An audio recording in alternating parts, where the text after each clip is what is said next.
This unusual quest started when I bought this. A Minolta Dimage V. The only reason why I bought it was because it looked really weird and I thought it would make a really nice touch to the collection. But then a very, very bad question entered my mind. Can I use this camera today?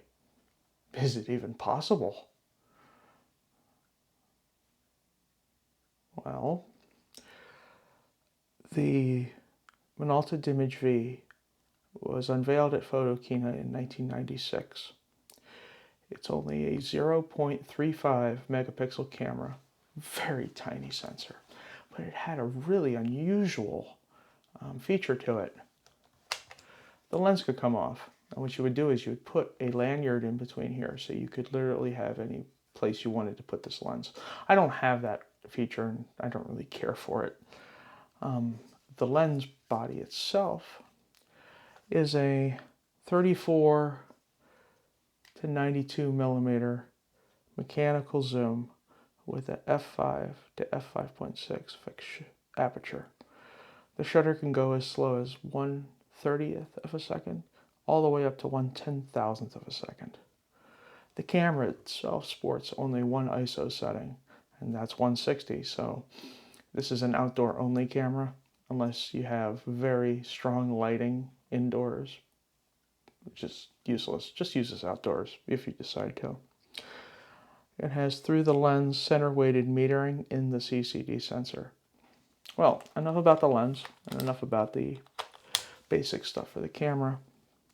I wanted to use this. The battery compartment when I got it was just full of crud, nickel, cadmium, battery, acid and stuff.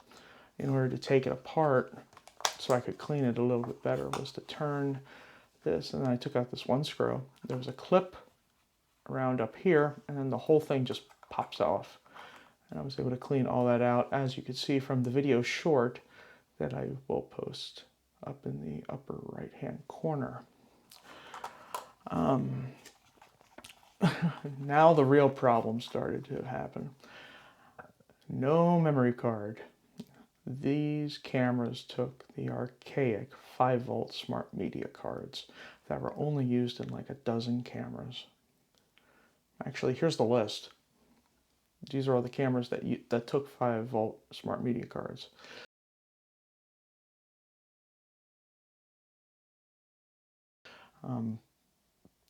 After that, they went to 3.3 volt, and then everybody basically adopted them. So trying to find a 5-volt SmartMedia card was like looking in a needle in a haystack. Until I did find some in the usual places, eBay and whatnot, going for 75, 100. That was for like a 2 megabyte card. A 4 megabyte card, almost $200. I'm like, that's insane. I'm not going to do that.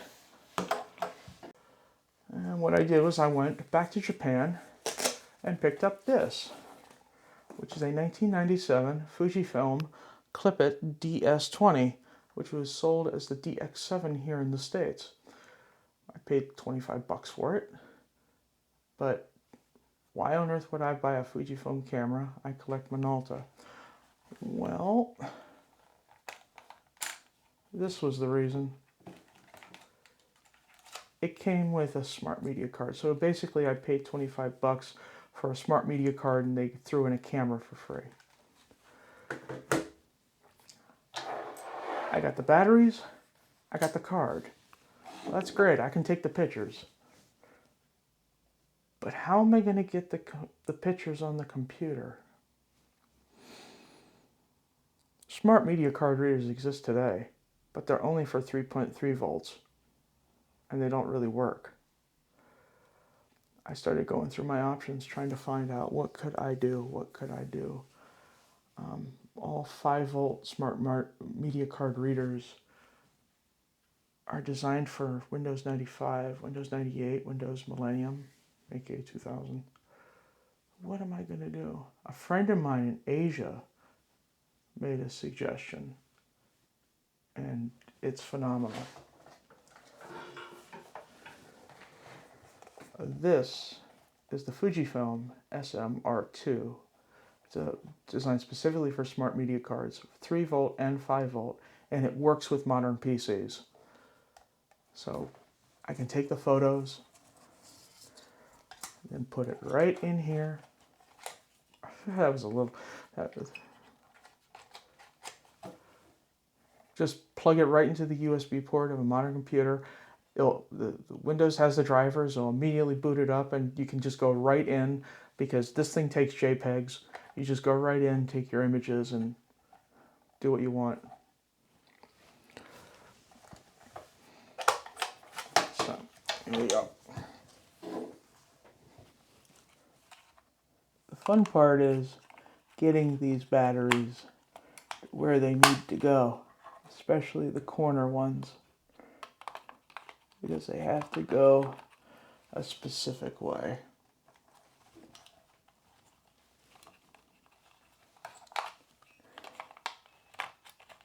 Like that. Yeah, those two have to go in specifically like that.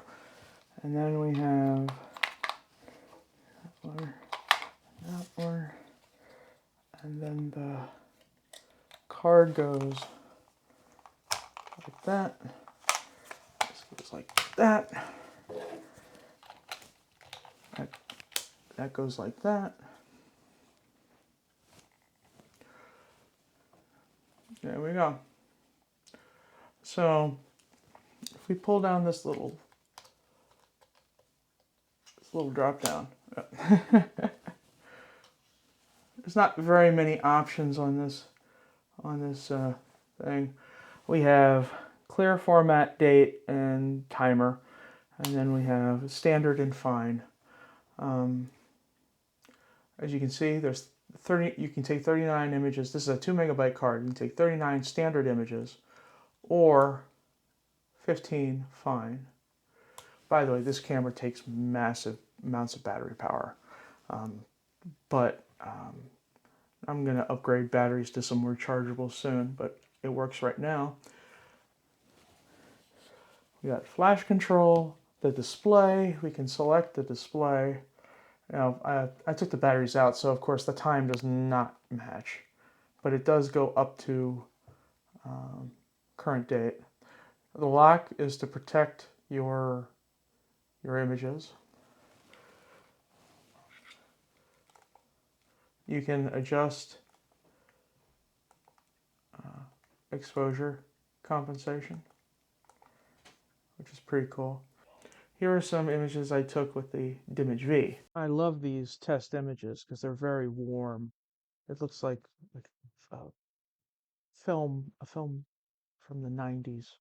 My favorite one is the last one, which is the bridge. I love this one.